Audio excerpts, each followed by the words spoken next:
Good afternoon, Adam here at Board at Home. In today's Jumping Let's Play, we are taking a look at Between Two Castles of King Ludwig. This is a tile drafting and tile laying game where we are building castles semi-cooperatively with the players to our left and right. It's based on the original version of the game, Castles of King Ludwig, which was a tile laying game. It had a very strong bidding mechanic to the game. And then also a reworking of another game called Between Two Cities. So there's a little bit of sort of gaming history for you there. And the combination of those two presents us Castles of King Ludwig, but played as a Between Two Cities game in short there. Okay, so the idea is that we are drafting these tiles. I'll show you these in just a moment when we do get started proper. To build castles, and we're building castles to our left and our right, and our opponents are as well, so they're also going to be helping us build these two castles. So it's a semi-cooperative game, but ultimately we score at the end of the game on whichever is the lowest scoring castle. So it's within my interest to try and keep these guys going as much as possible. So for this demonstration, just to give you an idea, we will be doing the draft for the first round. There's 2 rounds in this, and then we will just be concentrating on our 2 castles here rather than trying to play all 3. So I'll take a tile from him and we'll take a tile from him to make these castles as they would be in a normal game. And also like many of our videos, as it's an instructional video that's not going to focus so much on the tactics. That's something that you can really explore and delve into yourselves. So don't expect these to be absolutely amazing castles for the sake of this video. So we have our 9 tiles. We also have a player aid with all of these handy symbols on them. I'll put a link to a copy of the rulebook in the description as well, so that you can go take a look at the rulebook. But this will give us kind of like a shorthand for what we're looking for. So each room type will correspond with different kind of scoring. So I want to be surrounded by certain rooms, or next to, or under, or above certain rooms. Okay, so the draft. So we got our 9 cards here. So we take our castle off. Basically, we just use this as a player marker, and also once the cards have been passed to us from the next player, that we just know that these are still to be drafted. There's 9 here, and we pick 2 each time. So you're going to pick 8 of the 9, and then once the last tile is there, if there's only 1 tile, then this one will be discarded at the end of the round, and then would proceed normally to round 2. So let's take a look at our tiles here.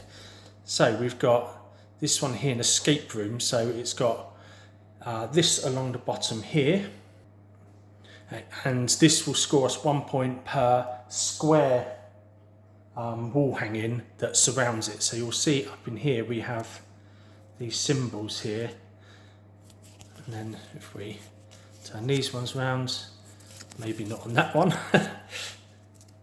you can see here we have all these different symbols. That is an oval one. So these are one of the ways to score. So we just take a look through, we decide what we want. So we've got a hall of puzzled floors, a hall of knights. We have a fish pond. So this is an outside room. So outside rooms can be built on any level, but they cannot be built on top of. Here we've got a utility room. So this one is 1 point per connected room. So let's just look up that room type for you. That is the living room. And then this one here, 1 per connected downstairs room. So that would be any room below here. Or, yep. And then that one there, you get 4 if we've got 1 of each there. There we go. So we just take a look through. So say we just want to go for, let's go for a fish pond, and the Hall of Knights. So what we do, that is then passed to this player. They would be at the same time simultaneously looking through theirs and picking some tiles. So let's say they take those two. These then get passed to this player, and that player at the same time, obviously, taking a look through these ones, decide what they want to take. So they might take, say, these two here. So those then come to us, and that goes on top there. So we know that these cards are yet to be drafted. So now what we do here is that we take a look at our cards all simultaneously, and then we're going to basically have a discussion between the players about what should go where. So I'm going to talk to this player and we say, well, you've got wall hanging there, I've got this, I want to put this here, and I think that your wall hanging should go next to it. So he agrees and he's going to put his wall hanging there. This one will go over there with that one. And then this player here, I'm going to put this to the side, and then he's going to put the mud room here, because it has one per connected outside to the other side of it. And then this one will go off with that castle there. So now we've got 7 tiles, so we're going to take a look through it again, see what we've been passed by the players here. Oh, these are upside down. So we have a look through, so we've got some utility rooms there. So if we see what this has got, 1 per connected bedroom. So we don't really have any bedrooms at the moment. That's got 1 per connected corridor. So we might want that one because we've got a corridor here. But we'll see if we've got anything with the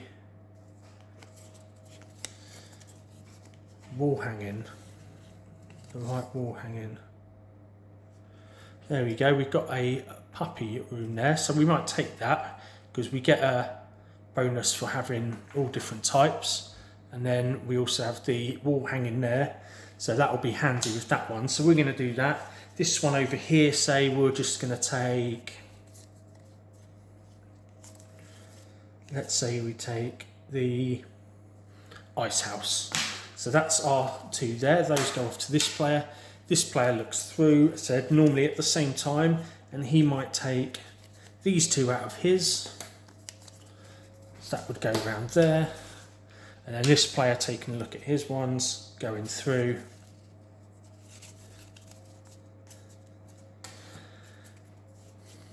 And then he might just go for these 2 here. So these come to us. That goes to that player. He's got his 2. Everyone reveals at the same time. And now we discuss again. So, said I'm talking to this player on my left and saying to him that I've got this one here. It would be great in this castle because it's got the wall hanging. He agrees. He thinks that's a great idea. So that's going in there. And he wants to put the children's room in there, which I think would be fine, but I might say actually we want lots of different types in here, so let's go for this one. So he dutifully agrees and puts that in there, and this one will go off to the other room. Now over here we've got this tile and we want to put it in here, so that's going to go there. Now we're going to ask this player not to put anything either side of it because we get a bonus for having living rooms either side of it. So what he's got the bedroom and a corridor. So we could put, say, the corridor here, and that has 1 for each square wall hanging around it, and then this one will just go off to the other castle. And again we take a look through, so we're just going to whiz through these last 2 rounds or 2 turns of drafting. So let's see what we've got here, eh?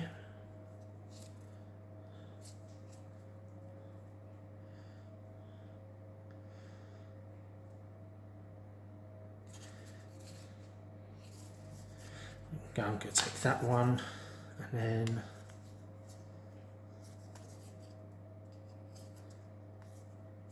say a vineyard, so that we've got something nice out the back. This player will take a jewel room and a chocolate room. And then this player here, he will take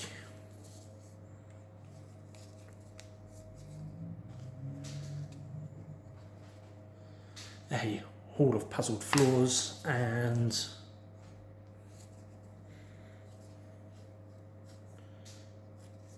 a washroom. So that ends with us, that goes there. Everyone turns over simultaneously. Okay, and then we do our discussions. So I'm going to tell the player on my right that I've got this one and I think it would go well on the other side of the mud room because it gets one per connected garden. He thinks that's a great idea.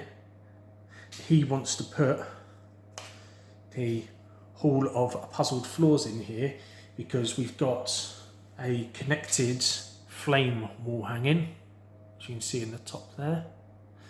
So I'm happy with that. So that one's going to go in there. That one's going to the other castle. Now over on this side, I'm going to tell this player that we've got the Pit of Despair, the lovely Pit of Despair there. It looks like some kind of torture room. We get one per downstairs room above or below it. So as a downstairs room, it does have to go downstairs. So there we are. And then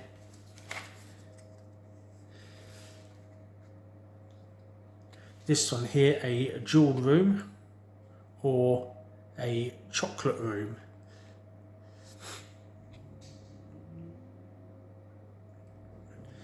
So I think the chocolate room would be better because if we're going to build under here, so I'm going to make my case to that player and then he ultimately decides what one he wants to do. So let's say he's like, actually I'm going to put the jewel room under here. And I'm going to put it under there for you, so it still gets us points, and that goes to that one there. Now we pick our last tiles, and you see we've got 3 left now, so this can be the final round of drafting for this round. So we're going to take a look through, and let's say we're going to take these 2. That one goes off to that player. As he looks through, he's going to take, say, these 2. Pass that on, and then our third player in this game, all the same really, just with a few different choices there. So I think he's going to go for this one and this one here. So that one stays under us. We all get revealed, and the final discussion for this round will then take place. So for example, I'm going to say to this player here that I think that this should go in because it fits in with our bedroom with wanting various types, and it also fits in with the Hall of Knights because it gets 1 for each corridor in the 8 squares around it. So that's something for us to build up. And then he's going to maybe say go for this one here, Purgatory, because our shield room has a flame wall hanging. So I'm happy with that, he's happy with that.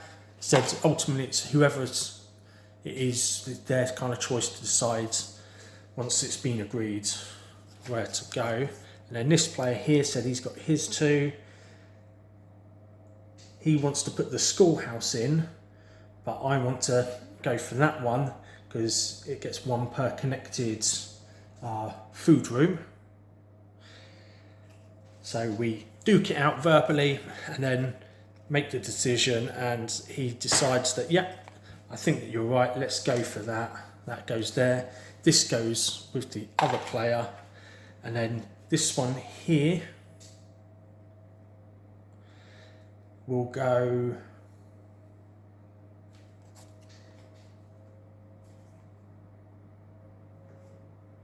here, just to say. So the last tile, we can't draft this, so those are discarded from the game. So those no longer take part in the game at all. And then we move on to the second round. So the second round we draw 9 more tiles, but this time we draft the other way round, so we'd be going to the right instead, but ultimately it would remain the same there. Some things that you may pick up in the second round is that you'll start seeing some room bonuses. So these are here when you get the bonus for 3, and it will tell you on here a bit of a shorthand, or in the rule book exactly what they are. So for example, our food rooms, so say this castle here, we've got 2 food rooms. If we were then to place a third food room, we could draw 5 tiles, pick one and place it in the castle. So you get extra tiles that way. Some of them will allow you to grab bonus cards, and these bonus cards will have extra bonuses that you can then score at the end of the game. Others will give you bonuses for getting these chappies here. These are our attendants, so these will give you a victory point per different wall hangings, so that's quite a handy one to have there. And then others will allow you to collect these special room tiles, which are face up. These aren't all shuffled in, and these are just extra room tiles that will score you an amount of points. They're normally fixed, so like this one here, for example, the fountain will always score you 5 points once you have placed it. So that is the essence of the game there. If you had any queries at all, please don't hesitate to comment below or to message us via social media. Call on 01843 316 281 or visit us in store. This is a really fun, quick game to learn and to play. As you can see here, obviously we're a bit more extended because we're talking about what we're going through, but it's a very communicative, very social game as well. So it's great for nights where you want a bit more of a lively atmosphere. There's a bit of politicking going on as well. So yeah, it's a great social game. That's it for now. This game, obviously by the time the video's out, then for tomorrow, that's the 25th of September and the 26th of September 2021, just to make sure, we're running a sale, and this game is part of that sale. So if you really enjoyed it and you want it, pop down. Said we've got a couple of copies in our sale, so that's there for you for a little bit cheaper. Right, that's it for now, guys. We'll see you in the boardroom.